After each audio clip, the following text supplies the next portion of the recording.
E se aquilo que você chama de realidade não passasse de um sonho, mas um sonho projetado para que você nunca acorde? Matrix e A Origem não são apenas ficções. Eles são convites para duvidar daquilo que chamamos de mundo real. E aí, meus manos, aqui é o GP. E hoje a gente vai mergulhar em duas obras que não só brincam com a nossa mente, mas também questionam a própria estrutura da realidade. Matrix e A Origem. Desde a antiguidade, filósofos se perguntam se o que vivemos é mesmo real. Platão já falava da caverna.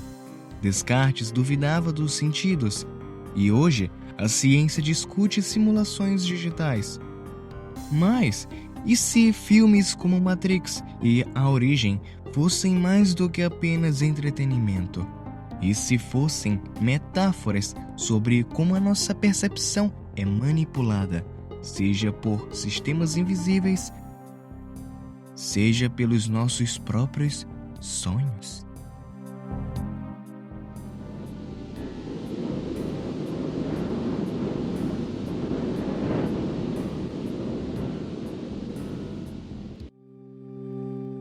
E se sonhos não fossem apenas reflexo do nosso subconsciente, mas sim arquiteturas projetadas para nos manter dentro de uma narrativa? No mundo de A Origem, os sonhos são camadas sobre camadas, projetadas para enganar o alvo, até que ele não consiga mais distinguir o que é criação e o que é real. Já em Matrix, essa lógica é levada ao extremo. Toda a existência humana é o sonho perfeito, tão detalhado que ninguém sequer questiona sua veracidade. Agora imagine, e se a função dos sonhos não fosse apenas processar memórias, mas instalar ideias? E se, enquanto dormimos, forças invisíveis pudessem programar desejos, crenças e até mesmo a nossa identidade? Seríamos arquitetos de nós mesmos ou apenas marionetes dançando dentro de uma projeção cuidadosamente desenhada? E se cada versão de nós mesmos fosse apenas uma máscara criada para funcionar em diferentes contextos? De dia, você é trabalhador, estudante, amigo, mas à noite, nos sonhos, você se torna algo completamente diferente. Qual dessas versões é o verdadeiro você? Em Matrix, Thomas Anderson é um programador comum, mas dentro da simulação, ele é Neo, o escolhido. Em A Origem, Cub vive dividido entre ser um ladrão de sonhos e um homem atormentado pela memória da esposa. O que esses personagens mostram é que a identidade não é sólida, mas fragmentada. Um mosaico de papéis, lembranças e projeções. E se a nossa noção de eu não passasse de uma narrativa para manter a mente estável dentro de uma ilusão maior? Se cada traço de quem somos fosse só um personagem numa peça escrita por alguém que nem sabemos quem é? E se o tempo não fosse uma linha contínua, mas apenas um código que pode ser manipulado? Em A Origem, a única hora no mundo real pode se estender por dias ou até anos dentro de um sonho profundo. O tempo deixa de ser natural e se torna uma ferramenta de engenharia. Em Matrix, o tempo também falha. Déjà vus, glitches e repetições não são coincidências, mas rachaduras no sistema que revelam que aquilo não é realidade. Agora imagine, e se os atrasos, repetições e estranhos loops do nosso cotidiano fossem apenas sinais de que estamos presos em algo que não controlamos?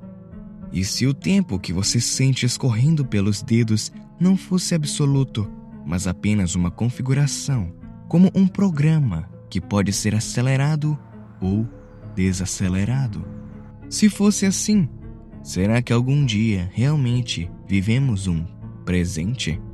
Ou apenas estamos presos em uma ilusão cronológica, criada para nos manter em ordem? E se nada do que você percebesse fosse realmente fruto da sua escolha? Em Matrix, todo detalhe da vida humana é controlado por máquinas que mantêm a ilusão perfeita. Em A Origem, a mente é invadida por arquitetos de sonhos que moldam ruas, prédios e até emoções para conduzir o alvo sem que ele perceba. Agora pense, e se na nossa realidade também houvesse arquitetos invisíveis? Não necessariamente máquinas ou ladrões de sonhos, mas sistemas, ideologias, tecnologias, forças que operam nos bastidores e direcionam nossas decisões. Será que a liberdade que sentimos é verdadeira ou apenas uma sensação programada para que aceitemos a ilusão? E se toda a sua vida fosse uma narrativa já escrita, conduzida por mãos que você jamais verá? No fundo, quem realmente está no comando? Você? Ou o arquiteto oculto que escreve a sua percepção do mundo? Mas e se a liberdade não fosse quebrar correntes ou escapar de prisões, mas apenas enxergar que elas sempre estiveram lá? Em Matrix, Neo desperta e percebe que o mundo real era apenas uma simulação. Em A Origem, Cobb escolhe aceitar a incerteza. Talvez ainda esteja sonhando, talvez não.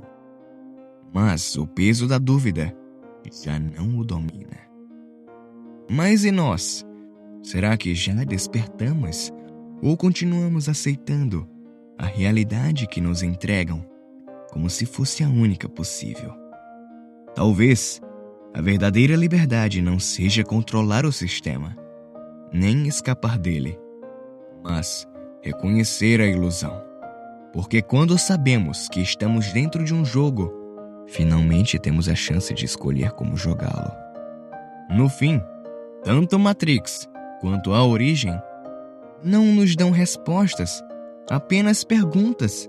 Afinal, estamos vivendo a realidade ou apenas aceitando uma ilusão tão bem construída que nunca ousamos questionar? E se os sonhos fossem ferramentas, e se o tempo fosse um código, se o eu fosse uma máscara, talvez o maior despertar não seja acordar, mas perceber que já estávamos dormindo o tempo todo. Se você curtiu essa reflexão, já deixe seu like e se inscreva no canal. Compartilhe esse vídeo também, viu? Porque quanto mais gente questionar a realidade, mais perto chegamos da verdade. Eu sou o Mago. E até uma próxima vez.